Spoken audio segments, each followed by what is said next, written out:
to'yini ixcham qilib kutubxona ochgan, ehson qilgan oilalarni juda ko'p qidirdik. Afsuski bor, qo'l bilan sanarli.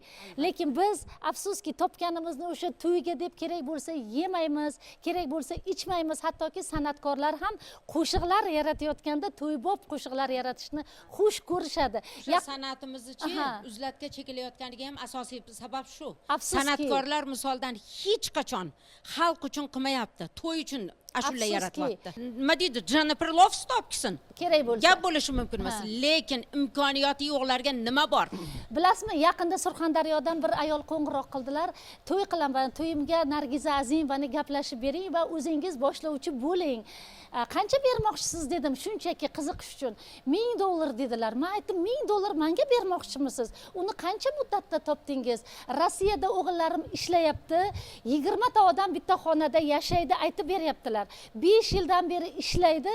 Shuni bermoqchimiz. Men aytdimki, bolangizga rahmingiz kelmaydimi? O'zingizni hududingizdan boshlovchi chaqirsangiz 500 mingga chaqirasiz. 2-3 marta qo'ng'iroq qilib men ularni gaplashga harakat qildim va maqsadga erishdim. Aytmoqchimanki, qo'shnim qilyapti, odamlar nima deydi, men undan kammiman deb qator muammolar kelib chiqyapti-da. Shu haqda maxsus lavha bor. Shu lavhani tomosha qilaylik, so'ng suhbatni davom ettiramiz. Marhamat.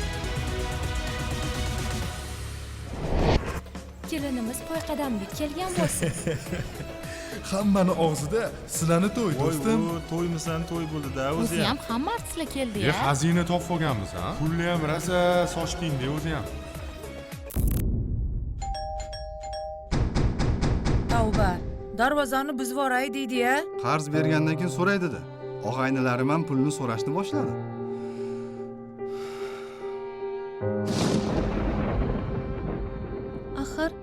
Axir to'yimizga hali ko'p bo'lmadi-ku, qayerga ketasiz? Ketmasam bo'lmaydi. Ishlab to'yga olingan qarzlarni to'lashim kerak.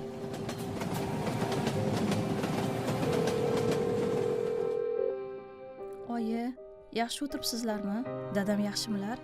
Ha qizim, dadangni so'rama. Kunu tun kira qilib to'yni qarzlarini to'lash bilan ovora. Kim u? O'g'lingiz qani? Qarzini bermaydimi? Chaqiring tez. Sekinroq gapiring.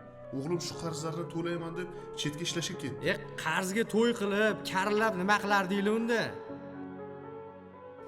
Bu yerlar sovuq, ishi og'ir. Oyligimni ham vaqtida berishmayapti. Sabr qil ozgina.